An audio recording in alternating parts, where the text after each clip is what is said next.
જગદીશભાઈ વિશ્વકર્માના અધ્યક્ષસ્થાને પ્રદેશની એક મહત્વની બેઠકનું આયોજન થયેલું છે. આદરણીય નરેન્દ્રભાઈ મોદીજીના નેતૃત્વમાં આખા દેશમાં હર ઘર તિરંગા અભિયાન ચાલી રહ્યું છે. ગુજરાતમાં 9 ઓગસ્ટથી આ હર ઘર તિરંગા અભિયાનના કાર્યક્રમો ચાલવાના છે. પહેલી તિરંગા યાત્રા ગાંધીનગર શહેરમાં નીકળવામાં આવશે. ત્યારબાદ ગુજરાતના અનેક મહાનગરો અને જિલ્લાઓમાં પણ ત્યાંની સ્થાનિક રીતે તિરંગા યાત્રાઓનું આયોજન થયું છે. વધુમાં વધુ ઘર પર તિરંગો લાગે એક પ્રકારનું આ અભિયાન છે. 14 ઓગસ્ટના દિવસે વિભાજન વિભીષિકા દિવસના જુદા જુદા કાર્યક્રમો આખા ગુજરાતમાં જુદા જુદા જિલ્લા મહાનગરમાં કરવામાં આવશે. આદરણીય ગુરુ શ્રી રવિદાસજીના જે કાર્યક્રમનું શરૂઆત થઈ ગઈ છે તે કાર્યક્રમો આમ 20મી ફેબ્રુઆરી સુધી ચાલવાના છે. એટલે ગુજરાતના દરેક ગામડાઓ સુધી પહોંચે, જુદા જુદા જિલ્લા મહાનગરમાં પહોંચે તે પ્રકારનું આયોજન થયેલું છે. પ્રદેશ અધ્યક્ષ જગદીશ વિશ્વકર્માની ઉપસ્થિતિમાં આજે ગાંધીનગરમાં એક બેઠકનું આયોજન કરવામાં આવ્યું હતું, જેમાં તમામ મહામંત્રીઓ ઉપસ્થિત રહ્યા હતા. પ્રદેશ પ્રમુખ જગદીશ વિશ્વકર્માની અધ્યક્ષતામાં મોટી બેઠક યોજાઈ હતી. પ્રદેશ સંગઠન મહામંત્રી રત્નાકરજી સાથે મહામંત્રીઓ પણ બેઠકમાં હાજર રહ્યા હતા.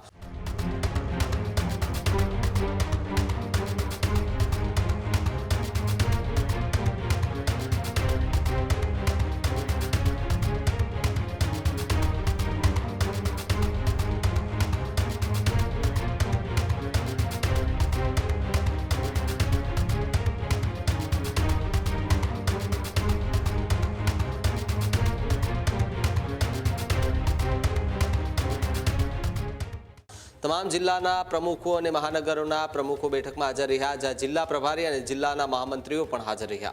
આગામી સંગઠનલક્ષી કાર્યક્રમોની રૂપરેખા અંગે મહત્વપૂર્ણ ચર્ચા થઈ. વડાપ્રધાન નરેન્દ્ર મોદીના નેતૃત્વમાં હર ઘર તિરંગા અભિયાન ચાલી રહ્યું છે તેવી વાત અનિલ પટેલે કરી. 9થી લઈને 13 ઓગસ્ટ સુધી આ કાર્યક્રમ ચાલશે.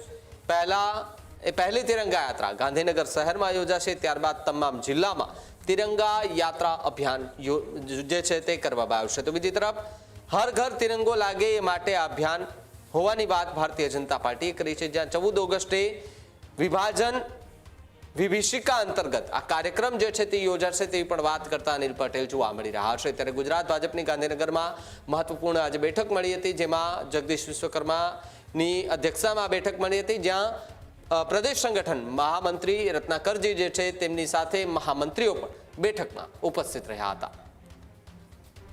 જનતા પાર્ટીના યશસ્વી અધ્યક્ષ જગદીશભાઈ વિશ્વકર્માના અધ્યક્ષસ્થાને પ્રદેશની એક મહત્વની બેઠકનું આયોજન થયેલું છે, જેમાં પ્રદેશના જુદા જુદા જિલ્લા મહાનગરના પ્રમુખો, મહામંત્રીઓ, પ્રભારીશ્રીઓ અને અન્ય મુખ્ય કાર્યકર્તાઓ સાથે આ બેઠકમાં સૌ ઉપસ્થિત છે. ખાસ કરીને 2022થી દેશના યશસ્વી પ્રધાન અને વિશ્વના લોકપ્રિય નેતા આદરણીય નરેન્દ્રભાઈ મોદીજીના નેતૃત્વમાં આખા દેશમાં હર ઘર તિરંગા અભિયાન ચાલી રહ્યું છે. તેના અંતર્ગત ગુજરાતમાં 9 ઓગસ્ટથી આ હર ઘર તિરંગા અભિયાનના કાર્યક્રમો ચાલવાના છે. આના અંતર્ગત સૌપ્રથમ પહેલી તિરંગા યાત્રા ગાંધીનગર શહેરમાં નીકળવામાં આવશે. ત્યારબાદ ગુજરાતના અનેક મહાનગરો અને જિલ્લાઓમાં પણ ત્યાંની સ્થાનિક રીતે તિરંગા યાત્રાઓનું આયોજન થયું છે. આ તિરંગા યાત્રામાં ભારતીય જનતા પાર્ટીના કાર્યકર્તાઓ, પ્રતિષ્ઠિત નાગરિકો, NGO, ડોક્ટર્સ, એડવોકેટ્સ, ચિંતકો અને સમાજના વિવિધ ક્ષેત્રે અગ્રગણ્ય કામ કરતા લોકો આ યાત્રામાં જોડાનાર છે. કુલ મળીને વધુમાં વધુ ઘર પર તિરંગો લાગે એક પ્રકારનું આ અભિયાન છે. ત્યારબાદ 14 ઓગસ્ટના દિવસે વિભાજન વિભીષિકા દિવસના જુદા જુદા કાર્યક્રમો આખા ગુજરાતમાં જુદા જુદા જિલ્લા મહાનગરમાં કરવામાં આવશે.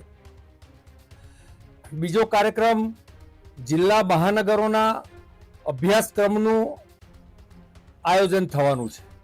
તેના અનુલક્ષીને આવતીકાલે પ્રદેશના વક્તાઓ જે જુદા જુદા જિલ્લા મહાનગરમાં જવાના છે તેમના માટેના પ્રશિક્ષણ વર્ગનું આયોજન કલોલ ખાતે કરવામાં આવ્યું છે. ત્યારબાદ ત્રીજો કાર્યક્રમ આપ સૌ જુઓ છો કે આદરણીય ગુરુશ્રી રવિદાસજીના જે કાર્યક્રમનું શરૂઆત થઈ ગઈ છે તે કાર્યક્રમો આમ 20મી ફેબ્રુઆરી સુધી ચાલવાના છે. એટલે ગુજરાતના દરેક ગામડાઓ સુધી પહોંચે, જુદા જુદા જિલ્લા મહાનગરમાં પહોંચે તે પ્રકારનું આયોજન થયેલું છે.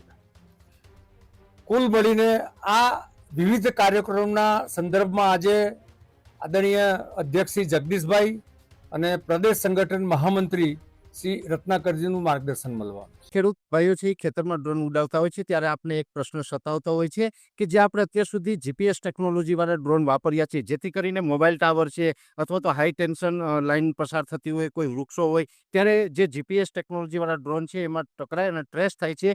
પણ એગ્રીવન લાવ્યું છે GNSS ટેકનોલોજી ડ્રોન, જેથી કરીને એ ડ્રોન છે એ કોઈ જગ્યાએ ટકરાય નહીં, પોતાની રીતે જ ડિસિઝન લે છે અને મૂવ થઈ જાય છે, જેથી કરીને GNSS ટેકનોલોજી ડ્રોન છે એ વાપરવાનો આગ્રહ રાખો.